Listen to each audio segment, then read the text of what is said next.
Solo levelling के पिछले episode में हमने देखा था कि कैसे जिन्वू सिस्टम की डंजन में जाकर अटक गया था और उस पर मॉन्स्टर्स ने हमला कर दिया था, लेकिन जिन्वू ने सभी को हरा दिया, जिससे जिन्वू की पावर्स के साथ साथ उसका लेवल भी बढ़ गया था और उसे नए हथियार मिले थे। साथ ही जिन्वू ने कुछ हंटर्स की छुपकर मदद की थी और एक डंजन के बॉस के कवच को एक ही हमले में तोड़ दिया था, जिसके बाद जिन्वू वहां से चला गया था। अब 5वें एपिसोड की शुरुआत में हम जिन्वू को देखते हैं, जो कि सिस्टम के मुताबिक एक्सरसाइज कर रहा था और अब जिन्वू की बॉडी काफी अच्छी हो गई होती है, जो देखकर हॉस्पिटल की नर्स तो उस पर फिदा होने लगती हैं। यहीं पर हम बेक नाम के एक एस रैंक के हंटर को भी देखते हैं, जो कि एक इंटरव्यू में बात करता है और कहता है कि हम जैसे एस रैंक के हंटर्स को रोज कड़ी ट्रेनिंग करनी पड़ती है ताकि हमारी बॉडी को कुछ भी नुकसान ना हो। यही जिन्हा इस इंटरव्यू को देखती है और फिर जिन्वू को उठाती है। यहाँ जिन्हा जिन्वू की बॉडी को देखकर हैरान रह जाती है और सोचती है कि आखिर इतनी जल्दी जिन्वू की बॉडी ऐसी कैसे हो गई। इसके बाद जिन्वू जिन्हा को एक अम्ब्रेला देकर स्कूल भेजता है। फिर जिन्वू सिस्टम में मिले पॉइंट्स को देखता है और बहुत सोच समझकर उन पॉइंट्स को अपनी एबिलिटीज बढ़ाने के लिए इस्तेमाल करता है। यहीं अब तभी जिन्वू के घर का ओनर जिन्वू के पास फोन करता है और जिन्वू से घर का रेंट मांगता है। ये सुनकर अब जिन्वू पैसे कमाने के लिए दोबारा से मिशंस पर जाने के बारे में सोचता है। यहाँ जिन्वू सोचता है कि उसे अब कुछ ऊंची रैंक के पोर्टल्स में रेड पर जाना चाहिए, लेकिन तभी उसे याद आता है कि अगर उसने अचानक से ऐसा कर दिया तो सभी लोगों को उस पर शक होने लगेगा और प्रेस वाले भी इस बारे में बात करने लगेंगे। ये सोचकर अब जिन्वू ऊंची रैंक के पोर्टल में नहीं जाता। तभी जिन्वू को कुछ और हंटर्स के पास से एक रेड पर जाने का ऑफर आता है। जिन्वू अपने सिस्टम के डेली मिशन को पूरा करते हुए उन हंटर्स के पास पहुंच जाता है। यहाँ जिन्वू को डोंगसू नाम का एक हंटर मिलता है, जो कि अपनी टीम का लीडर था। डोंगसू जिन्वू को बताता है कि हम तुम्हें इसीलिए अपनी टीम में शामिल कर रहे हैं क्योंकि हमें बस अपनी टीम को पूरा करना है, क्योंकि जब तक हम 8 लोग नहीं हो जाते तब तक हम सी रैंक के पोर्टल में एंटर नहीं हो सकते। साथ ही डोंगसू जिन्वू से कहता है कि तुम पोर्टल के अंदर जाकर किसी भी मॉन्स्टर से मत लड़ना और तुम बेफिक्र होकर बस हमारे पीछे चलते रहना और इसके बदले में हम तुम्हें 20 लाख रुपए देंगे। ये सुनकर जिन्वू हैरान रह जाता है। उसे समझ नहीं आता कि आखिर कोई उसे बिना लड़ाई के 20 लाख रुपए कैसे दे सकता है। यहाँ जिन्वू इनसे पूछता है कि आखिर मुझे क्या करना होगा। इस पर डोंगसू जिन्वू से कहता है कि तुम्हें बस हमारे बैग उठाने होंगे, जिनके अंदर हमारा कुछ सामान है और कुछ दवाइयाँ रखी हुई हैं। ये सुनकर जिन्वू डोंगसू से पूछता है कि क्या हमारे साथ कोई हीलर नहीं है। इस पर डोंगसू जिन्वू से कहता है कि हम लोग हमेशा ही बिना हीलर के रेड पर जाते हैं और हमें हीलर की कभी भी जरूरत नहीं पड़ती। लेकिन ये बात जिन्वू को काफी अजीब लगती है। यहाँ जिन्वू अब डोंगसू का कॉन्ट्रैक्ट पढ़ता है, जिसमें लिखा था कि अगर तुम पोर्टल में मारे जाओगे तो इसमें हमारी कोई भी जिम्मेदारी नहीं होगी। ये पढ़ने के बाद जिन्वू इस कॉन्ट्रैक्ट पर साइन कर देता है। यहाँ अब तभी जिन्वू के पास डी रैंक का वही हंटर जिन्हो आता है, जो कि कुछ समय पहले ही हंटर बना था। यहाँ जिन्वू जिन्हो के कवच और तलवार को देखकर समझ जाता है कि जरूर जिन्हो किसी अमीर परिवार से आता है। इसके बाद ये सभी लोग पोर्टल के पास जाते हैं, जहाँ पर ये सभी लोग पोर्टल को देखकर बिल्कुल हैरान रह जाते हैं, क्योंकि वो काफी ज्यादा बड़ा होता है। लेकिन यहाँ जिन्वू जिन्हो से कहता है कि हमें अंदर रहने वाले मॉन्स्टर्स की चिंता करनी चाहिए, न कि पोर्टल की।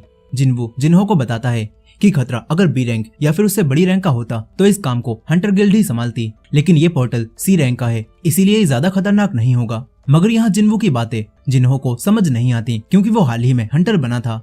यहाँ अब जिन्वू और बाकी सभी लोग पोर्टल के अंदर जाते हैं, जहाँ जिन्वू को ये गुफा भी बिल्कुल उसी डबल डंजन की तरह लगती है। अब ये सभी लोग आगे बढ़ने लगते हैं। तभी जिन्हो जिन्वू से स्टोन के बारे में पूछता है। फिर जिन्वू जिन्हो को बताता है कि स्टोन अलग अलग तरह के होते हैं। जो स्टोन हमें सुरंग में मिलते हैं उन्हें माना स्टोन कहा जाता है, और जो स्टोन हमें मॉन्स्टर्स को मारने से मिलते हैं उन्हें एसेंस स्टोन कहा जाता है। यहाँ ये सभी लोग बातें करते करते आगे बढ़ ही रहे थे कि तभी जिन्वू को कुछ मॉन्स्टर्स के आने की आवाज आती है।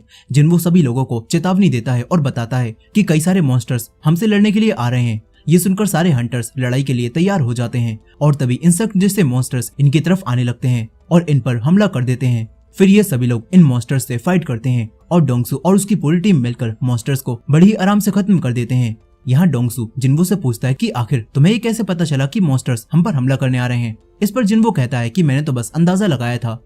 यहीं अब डोंगसू के साथ ही इन मरे हुए मॉन्स्टर्स को देखते हैं और इनके शरीर पर पहले से भी चोट के निशान थे। ये देखकर ये लोग समझ जाते हैं कि जरूर इस जगह पर और भी पावरफुल मॉन्स्टर्स हैं और उनकी इनसे लड़ाई हो गई होगी। यही डंजन में जिन्वू जिन्हो से पूछता है कि आखिर तुम्हें ये सूट कहाँ से मिला। इस पर जिन्हो जिन्वू को बताता है कि ये मेरे डैड ने मुझे दिलवाया है, क्योंकि ये मेरी पहली रेड है। वहीं दूसरी तरफ हम व्हाइट टाइगर गिल्ड के हंटर, जो कि वही एस रैंक हंटर बेक होता है, उसे देखते हैं। वो अपनी ट्रेनिंग के समय एक बहुत बड़े पत्थर को आसानी से तोड़ देता है, जिससे पता चलता है कि बेक काफी ज्यादा पावरफुल है। वहीं डंजन में जिन्वू और बाकी सभी लोग गुफा में काफी अंदर तक आ जाते हैं, लेकिन यहाँ जिन्वू को अब डोंगसू पर शक होने लगता है।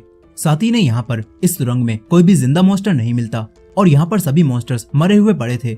अब तभी इन सभी लोगों को कई सारे माना क्रिस्टल दिखाई देते हैं। ये देखकर सभी लोग काफी ज्यादा खुश हो जाते हैं। यहाँ डोंगसू भी ये देखकर काफी खुश होता है और कहता है कि अब तो मैं अपने भाई से भी ज्यादा अमीर बन जाऊंगा। यहाँ डोंगसुक अपनी टीम से इन माना क्रिस्टल्स को 7 हिस्सों में बांटने के लिए कहने लगता है। तभी जिन्हो जिन्वो का कॉन्ट्रैक्ट देखता है और फिर डोंगसुक से कहता है कि हमें जिन्वो को भी इन माना क्रिस्टल्स में से हिस्सा देना चाहिए। ये सुनकर डोंगसुक कहता है कि हाँ, हम जिन्वो को भी हिस्सा जरूर देंगे। लेकिन अब तभी ये सभी लोग यहाँ पर मौजूद एक बड़े से मॉन्स्टर को देखते हैं जो कि सो रहा था और ये लोग समझ जाते हैं कि ये मॉन्स्टर इस डंजन का बॉस है। यहाँ डोंगसुक सभी लोगों से कहता है कि हमें इस मॉन्स्टर को हराने से पहले ही सारे क्रिस्टल्स को बाहर निकालना होगा, क्योंकि बॉस के मरने के बाद वो पोर्टल बंद हो जाएगा। यहाँ अब डोंगसुक अपने लोगों से खुदाई का सामान मांगता है, मगर डोंगसुक के साथी खुदाई के सामान को सुरंग के बाहर ही छोड़ आए थे। इसीलिए अब डोंगसुक जिन्वो और जिन्हो को यहीं रोकने के लिए बोलता है और खुद अपने साथियों के साथ यहाँ से बाहर सामान लेने जाने लगता है। ये देखकर जिन्वो समझ जाता है कि डोंगसुक और उसके लोग इन्हें यहाँ पर धोखा देकर जा रहे हैं और इन लोगों का शुरू से ही यही प्लान था। यहीं डोंगसुक भी अपने एक साथी से जिन्वो और जिन्हो को उस मॉन्स्टर के पास कैद करा देता है और फिर ये सभी लोग यहाँ से जाने लगते हैं।